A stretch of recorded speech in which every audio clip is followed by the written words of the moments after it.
विष्णु जी ने बताया, जिनके पुत्र नहीं है, केवल कन्या संतान है, उनका क्या होगा।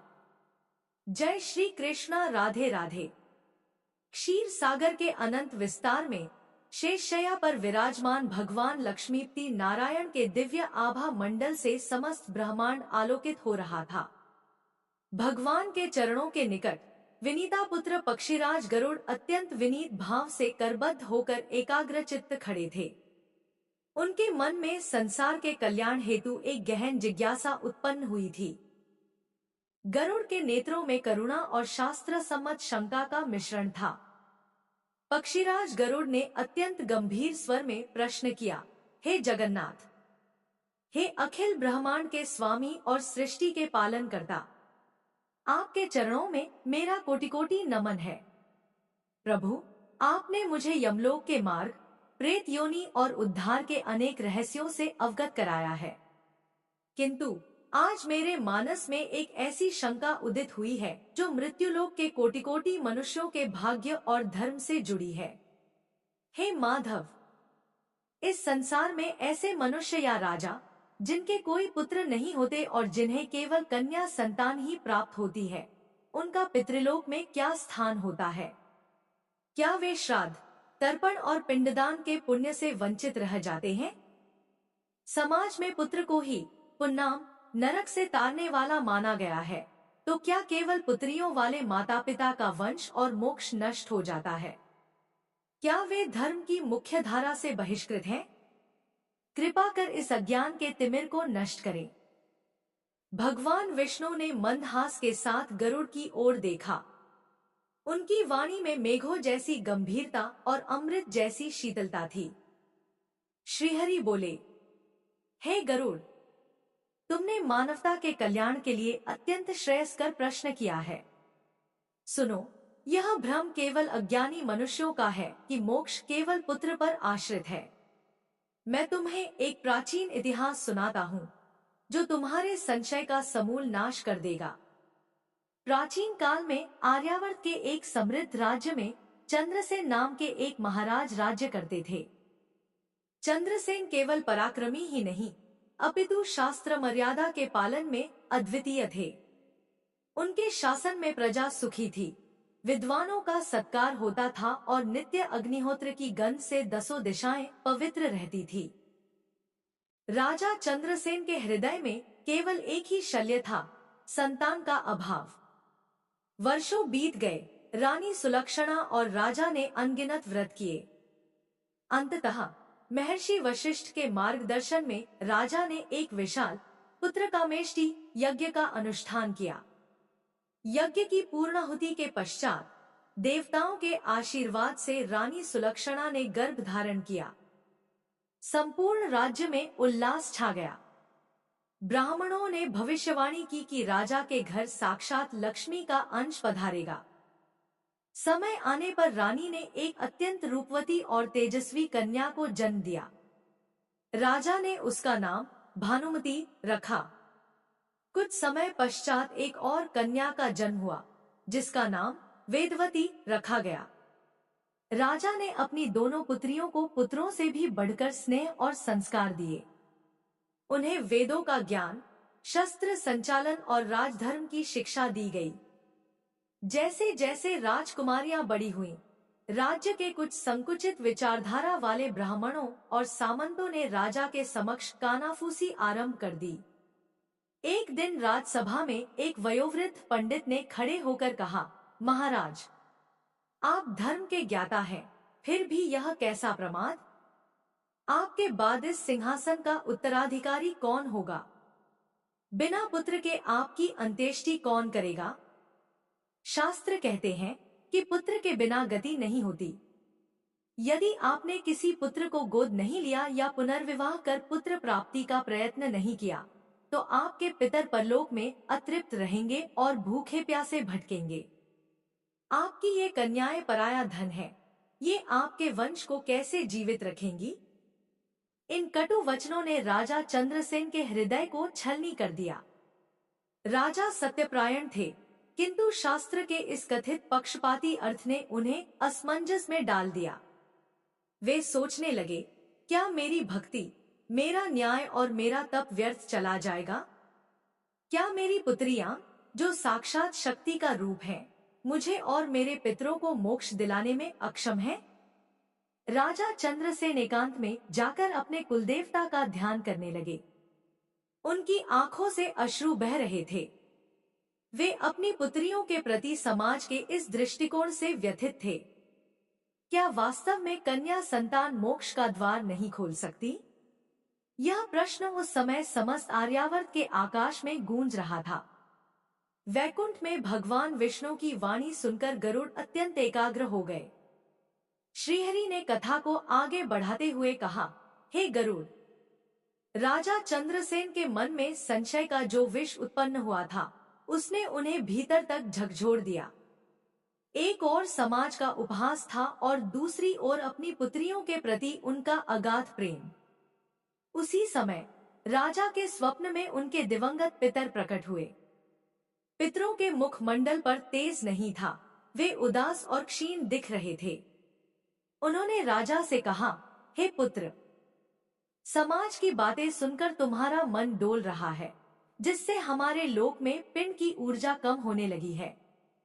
संशय ही सबसे बड़ा पाप है। राजा चंद्रसेन निद्रा से व्याकुल होकर जागे। उन्होंने उसी क्षण निर्णय लिया कि वे अपनी पुत्रियों को केवल गृहकार्य ही नहीं, अपितु उन समस्त संस्कारों से सुसज्जित करेंगे जो एक पुत्र के लिए अनिवार्य माने जाते हैं। उन्होंने ऋषियों को आमंत्रित किया, किंतु सभा में उपस्थित कुछ रूढ़िवादी विद्वानों ने विरोध का स्वर मुखर किया। नगर के मुख्य राजपुरोहित, जो स्वयं को शास्त्र मर्यादा का रक्षक मानते थे, ने राजा से कहा, महाराज, आप मर्यादा का उल्लंघन कर रहे हैं। कन्या दान के लिए होती है, तर्पण के लिए नहीं। यदि कन्या पिंडदान करेगी तो वह शास्त्र विरुद्ध होगा और आपके पितरों को अधोगति प्राप्त होगी। उसी समय राजा की ज्येष्ठ पुत्री भानुमति राजसभा में प्रविष्ट हुई। उसका व्यक्तित्व साक्षात सरस्वती के समान प्रखर था। उसने विनीत भाव से किंतु दृढ़ स्वर में विद्वानों को संबोधित किया।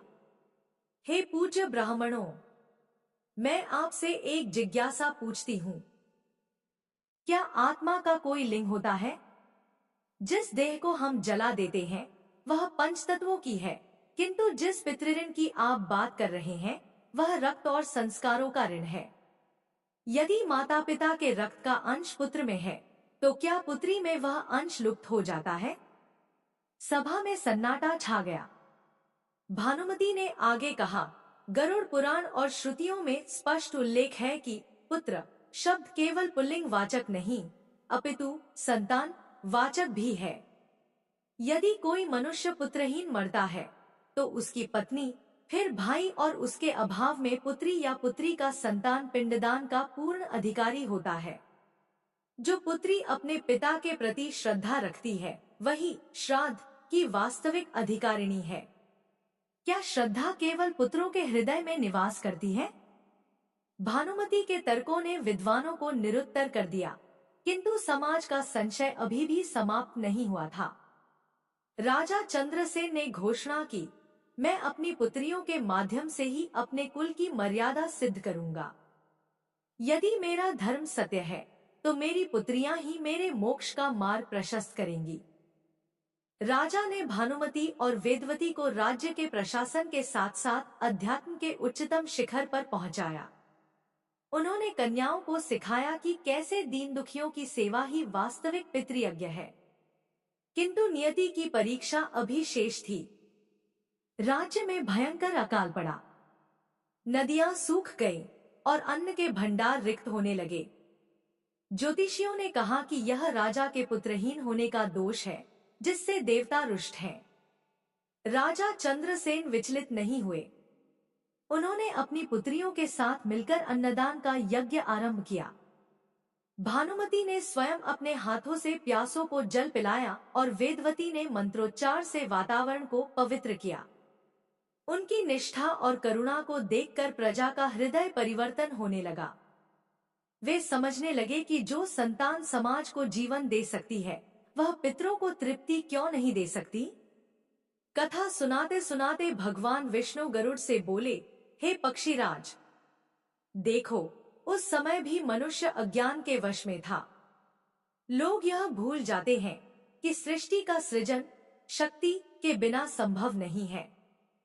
जो कन्या को हीन मानता है वह साक्षात लक्ष्मी का अपमान करता है। श्राद्ध का अर्थ श्रद्धा है। यदि पुत्र श्रद्धाहीन होकर केवल लोक दिखावे के लिए पिंडदान करे तो वह मुझे प्राप्त नहीं होता, किंतु यदि कोई पुत्री अश्रुपूर्ण नेत्रों और सात्विक भाव से अपने माता पिता का स्मरण कर एक चुटकी अन्न भी समर्पित करे तो वह अक्षय तृप्ति प्रदान करता है। गरुड़ ने पूछा, प्रभु, किंतु क्या शास्त्र इसकी अनुमति स्पष्ट रूप से देते हैं? क्योंकि समाज सदैव प्रमाण मांगता है। भगवान ने उत्तर दिया, सुनो गरुड़, गरुड़ पुराण के प्रेत कल्प में मैंने स्वयं कहा है कि पुत्र के अभाव में कन्या, उसकी संतान या योग्य शिष्य भी श्राद्ध कर सकते हैं। धर्म सूक्ष्म है, वह जड़ नहीं है। राजा चंद्रसेन ने इसी सूक्ष्म धर्म को पहचान लिया था। वैकुंठ के शांत वातावरण में भगवान विष्णु की वाणी की प्रतिध्वनि गूंज रही थी। पक्षीराज गरुड़ मंत्रमुग्ध होकर सुन रहे थे। श्रीहरि ने कथा को आगे बढ़ाया, हे गरुड़, राजा चंद्रसेन ने अपनी पुत्रियों को शास्त्र और शस्त्र दोनों में निपुण कर दिया था, किंतु काल की गति को कौन टाल सकता है। वृद्धावस्था ने राजा को घेर लिया। अपनी आयु के अंतिम पड़ाव पर राजा ने राजपाट का मोह त्याग कर वानप्रस्थ आश्रम में जाने का निश्चय किया। राजा ने अपनी ज्येष्ठ पुत्री भानुमति का विवाह एक सुयोग्य, शीलवान और धर्मपरायण राजकुमार से किया, किंतु एक शर्त रखी कि भानुमति के कुल का धर्म और उसके पिता के पितरों के प्रति उत्तरदायित्व में कोई बाधा नहीं आएगी। राजा ने अपनी दोनों पुत्रियों को बुलाकर कहा, पुत्रियों, समाज आज भी संशय में है। मेरी मृत्यु के पश्चात लोग कहेंगे कि चंद्रसेन का वंश समाप्त हो गया। क्या तुम इस मिथ्या धारणा को खंडित कर सकोगी? भानुमति और वेदवती ने पिता के चरणों का स्पर्श कर दृढ़ता से कहा, तात, शरीर नश्वर है किंतु संस्कार अमर है। हम सिद्ध कर देंगी कि आपकी दी हुई शिक्षा और हमारी धमनियों में बहने वाला आपका रक्त किसी भी संकट से बड़ा है। राजा चंद्रसेन अपनी पत्नी सुलक्षणा के साथ घने वन में तपस्या करने चले गए। वहां वे निरंतर नारायण के ध्यान में लीन रहने लगे। उधर राज्य पर एक भयानक विपत्ति आई।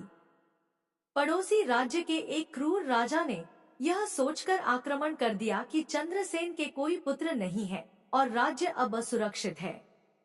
उसने संदेश भिजवाया, जिस राजा ने केवल कन्याओं को पाला हो, उसका राज्य तो वैसे ही अनाथ है। आत्मसमर्पण कर दो। किंतु भानुमति ने उस आत्ताई को वह उत्तर दिया जिसे सुनकर दिशाएं कांप उठीं। उसने स्वयं सेनापतित्व संभाला और युद्ध भूमि में चंडी का रूप धरकर शत्रु को परास्त किया। उसने प्रमाणित कर दिया कि क्षत्रियत्व रक्त में होता है, केवल लिंग में नहीं। इस विजय ने प्रजा के मन से पुत्रहीन राजा का कलंक धो दिया। किंतु असली परीक्षा अभी शेष थी। वन में कठिन तपस्या और शीतताप सहते हुए राजा चंद्रसेन का शरीर जर्जर हो गया। एक संध्या जब वे ध्यानमग्न थे, यमदूतों का आगमन हुआ। राजा ने मुस्कुराकर प्राण त्याग दिए। रानी सुलक्षणा ने भी सतीत्व धर्म का पालन करते हुए पति के साथ ही देह त्याग दी। जैसे ही राजा चंद्रसेन की मृत्यु का समाचार राज्य में पहुंचा, शोक की लहर दौड़ गई। साथ ही फिर से वही कुत्सित चर्चाएं शुरू हो गई।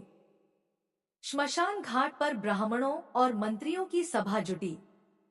प्रश्न उठा कि मुखाग्नि कौन देगा और पिंडदान कौन करेगा। शास्त्रीय रूढ़ियों के समर्थकों ने कहा, राजा का कोई पुत्र नहीं है, इसलिए किसी दूर के संबंधी या पुरोहित को यह कार्य करना चाहिए। कन्याओं को अग्नि देने का अधिकार नहीं है। उसी समय भानुमति और वेदवती वहां पहुंची। उनके हाथों में कुश और गंगा जल था। भानुमति ने ऊंचे स्वर में कहा, रुकिए, शास्त्र जड़ नहीं चैतन्य होते हैं। गरुड़ पुराण के अनुसार यदि कोई मनुष्य निसंतान मरे तो उसकी पत्नी और पत्नी के अभाव में उसकी कन्या और कन्या का पुत्र पूर्णतः अधिकारी है। क्या आप मेरे पिता की आत्मा को तृप्त करना चाहते हैं या केवल अपनी मान्यताओं को? क्या मेरी रगों में मेरे पिता का अंश नहीं है?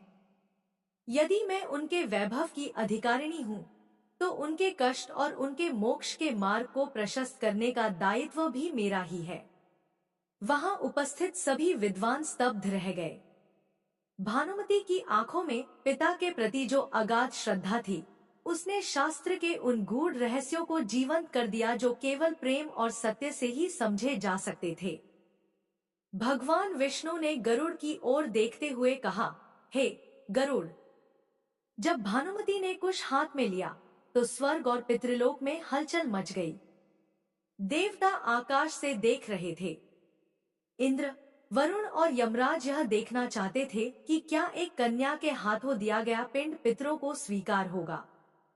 उधर यमलोक के मार्ग में राजा चंद्रसेन की आत्मा खड़ी थी। यमदूतों ने उन्हें रोक रखा था। वे बोले, राजन, प्रतीक्षा करो। यदि नीचे से तुम्हारे नाम का तर्पण सही विधि और भाव से हुआ, तभी तुम्हारे लिए ऊर्ध्वलोक के द्वार खुलेंगे। पक्षीराज गरुड़ ने उत्सुकता से पूछा, हे प्रभु, फिर क्या हुआ?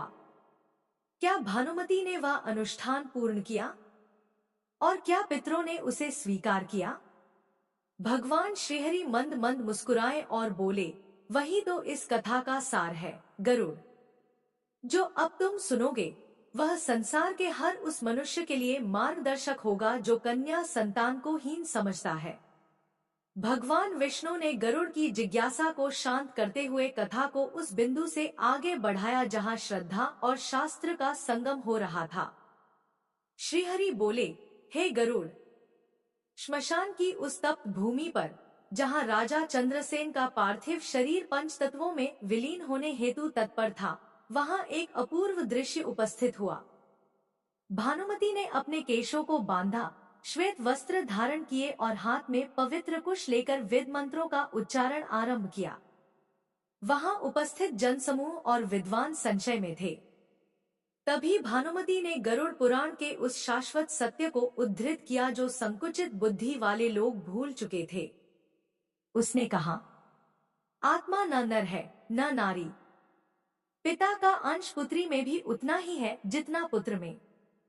यदि पुत्र कुमार्गी हो तो वह कुल को नरक में ले जाता है, किंतु यदि पुत्री धर्मपरायण हो तो वह कुल के 7 पीढ़ियों को तार देती है। हे पितृगण, यदि मेरी भक्ति निष्काम है और मेरे पिता ने मुझे धर्म के संस्कार दिए हैं, तो आप इस पिंड को स्वीकार करें। जैसे ही भानुमति ने मंत्रोच्चार के साथ प्रथम पिंड पृथ्वी पर रखा और जल की धारा छोड़ी, आकाश मंडल में एक दिव्य प्रकाश छा गया। अचानक वायु का वेग तीव्र हो गया और वहां उपस्थित सभी लोगों को एक अद्भुत सुगंध का अनुभव हुआ। अदृश्य लोक से राजा चंद्रसेन के पितरों की वाणी सुनाई दी। वे प्रेत योनि के कष्टों से मुक्त होकर दिव्य रूप धारण कर रहे थे। आकाशवाणी हुई, धन्य है वह पिता जिसने ऐसी पुत्री को जन्म दिया। हे पुत्री भानुमति, तुम्हारे द्वारा दिए गए इस पिंड ने हमें वह तृप्ति प्रदान की है जो सहस्त्रों अयोग्य पुत्रों के दान से भी प्राप्त नहीं होती। शास्त्र सत्य है, श्रद्धा इदम श्राद्धम, अर्थात जो श्रद्धा से किया जाए वही श्राद्ध है। तुमने पितृऋण को केवल पुत्र का एकाधिकार मान लेने वाले अज्ञानियों की आंखें खोल दी हैं। यह दृश्य देखकर वहां उपस्थित वे ब्राह्मण जो अब तक विरोध कर रहे थे, लज्जित होकर भानुमति के चरणों में झुक गए। उन्हें समझ आ गया कि कुल की रक्षा और पितरों की मुक्ति केवल लिंग पर आधारित नहीं, बल्कि संतान के संस्कार और कर्म पर आधारित है।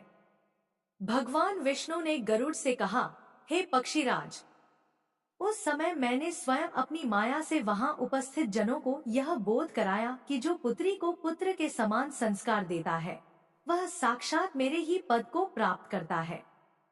भानुमति ने न केवल अपने पिता का अंतिम संस्कार किया, बल्कि गया तीर्थ में जाकर विधि विधान से तर्पण भी किया।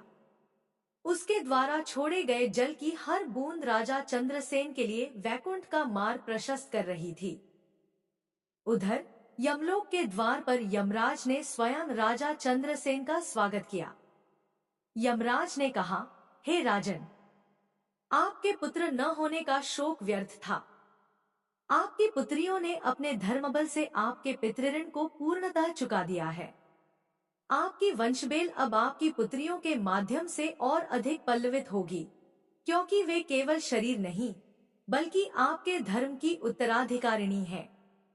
भगवान विष्णु ने गरुड़ को समझाया, पुत्र का अर्थ है वह जो पु नामक नरक से बचाए। यदि पुत्री अपने ज्ञान, आचरण और श्रद्धा से माता पिता को सद्गति दिलाती है, तो शास्त्र सम्मत वह पुत्र के ही समान है। जो मनुष्य पुत्री का तिरस्कार करता है या उसे पिंडदान के अयोग्य मानता है, वह वास्तव में पितरों के प्रति अपराध करता है। गरुड़ ने भावुक होकर पूछा, प्रभु, क्या इस कथा का संदेश आने वाले कलयुग के मनुष्यों तक पहुंचेगा? क्योंकि वहां तो लोग कन्या को बोझ मानकर उसका त्याग कर देंगे। श्रीहरि ने गंभीर स्वर में कहा, हे गरुड़, कलयुग में जो इस कथा का श्रवण करेगा और पुत्र पुत्री में भेद मिटाकर कन्या का सम्मान करेगा, उसे गया श्राद्ध के समान पुण्य प्राप्त होगा। किंतु कथा अभी समाप्त नहीं हुई है। इस धर्म यज्ञ का अंतिम परिणाम अभी शेष है। भगवान विष्णु की अमृतमयी वाणी ने पक्षीराज गरुड़ के हृदय के समस्त संशयों को धो दिया था। श्रीहरि ने कथा के अंतिम चरण का वर्णन करते हुए कहा, हे गरुड़, जब भानुमति और वेदवती ने पितृयज्ञ संपन्न किया, तब उस धर्मनिष्ठ राजा चंद्रसेन की आत्मा यमलोक के द्वारों को पार कर दिव्य विमान में आरूढ़ होकर मेरे ही लोक वैकुंठ की ओर प्रस्थान करने लगी। मार्ग में स्वयं इंद्र और मरुद्गणों ने उन पर पुष्प वर्षा की। पितृलोक में राजा चंद्रसेन के पूर्वज, जो वर्षों से एक पुत्र की प्रतीक्षा में थे, अब पूर्णतः तृप्त होकर ज्योतिपुंज में विलीन हो गए। उन्होंने जाते जाते आशीर्वाद दिया, जिस कुल में भानुमति जैसी पुत्री जन्म ले, वह कुल नरकगामी कभी नहीं हो सकता। पुत्रियां केवल वंश की शोभा नहीं, बल्कि वंश की मुक्ति का द्वार है। जब राजा चंद्रसेन वैकुंठ के द्वार पर पहुंचे, तो स्वयं मैंने उनका स्वागत किया। राजा ने विनीत भाव से प्रश्न किया, हे प्रभु, संसार में तो यही कहा जाता है कि बिना पुत्र के मोक्ष संभव नहीं, फिर मुझ पर यह कृपा क्यों? तब मैंने उनसे कहा, हे राजन, पुत्र और पुत्री के भेद का आवरण केवल देह तक सीमित है। तुमने अपनी पुत्रियों को धर्म का दान दिया, उन्हें शास्त्रों का ज्ञान दिया और उन्हें स्वावलंबी बनाया। तुम्हारी पुत्रियों की श्रद्धा और उनके द्वारा अर्पित किया गया पिंड किसी भी पुत्र द्वारा किए गए कर्मकांड से कहीं अधिक पवित्र है। जो माता पिता पुत्री को पुत्रवत पालते हैं, उनका स्थान मेरे हृदय में सुरक्षित रहता है। राजा चंद्रसेन ने जाना कि धर्म की सूक्ष्म गति केवल प्रेम और न्याय पर टिकी है। वे दिव्य शरीर धारण कर मेरे ही धाम में शाश्वत निवास प्राप्त कर चुके हैं। भगवान विष्णु ने गरुड़ की ओर गंभीर दृष्टि से देखते हुए कहा, हे पक्षीराज, गरुड़ पुराण का यह परम रहस्य सदा स्मरण रखना, जो मनुष्य कन्या संतान का अपमान करता है, उसे लक्ष्मी और सरस्वती दोनों त्याग देती हैं। जो पुत्री को शिक्षा और संस्कार से वंचित रखता है, उसके पितर कभी तृप्त नहीं होते। पुत्री साक्षात शक्ति का अंश है। यदि वह विवाह के पश्चात भी अपने माता पिता के प्रति श्रद्धा रखती है, तो उसका अधिकार शास्त्र सम्मत है। कलयुग में जो इस सत्य को स्वीकार करेगा, वह संसार के समस्त सुखों को भोगकर अंत में मोक्ष प्राप्त करेगा। भगवान ने आगे कहा, धर्म का आधार वंश नहीं, कर्म है। जिस घर में कन्या का रुदन होता है, वहां देवता वास नहीं करते। जो पितृपक्ष में अपनी पुत्रियों का सम्मान करता है, उसके पितर सदैव प्रसन्न रहते हैं। भगवान श्रीहरि के मुख से यह ज्ञान प्राप्त कर पक्षीराज गरुड़ अत्यंत विस्मित और गदगद हो गए। उनकी शंका का पूर्णतः समाधान हो चुका था। गरुड़ ने भगवान के चरणों में साष्टांग प्रणाम किया और बोले, हे देवाधिदेव, आज मेरी बुद्धि धन्य हुई। आपने आज उस महान भ्रम का निवारण कर दिया जिसने मानवता को युगों से जकड़ा हुआ था। अब मैं समझ गया हूँ कि श्रद्धा का कोई लिंग नहीं होता और पुत्री भी उतनी ही पुण्यदायिनी है जितना कि पुत्र। आपकी यह कथा आने वाली पीढ़ियों के लिए प्रकाश स्तंभ बनेगी। वैकुंठ लोक में शंखनाद हुआ और चारों ओर नारायण नारायण की गूंज सुनाई देने लगी। गरुड़ ने भगवान की आज्ञा पाकर इस दिव्य ज्ञान को संसार में प्रसारित करने के लिए पंख फैलाए और नीले आकाश में उड़ चले। प्रिय श्रोताओं, यह पौराणिक गाथा हमें यह सिखाती है कि पुत्र और पुत्री में भेद करना केवल अज्ञान है। शास्त्र कहते हैं कि संतान का धर्म और संस्कार ही माता पिता के मोक्ष का कारण बनते हैं। कन्या संतान साक्षात मंगल का प्रतीक है। इति गरुड़ पुराण अंतर्गत कन्या महिमा कथा संपूर्णम।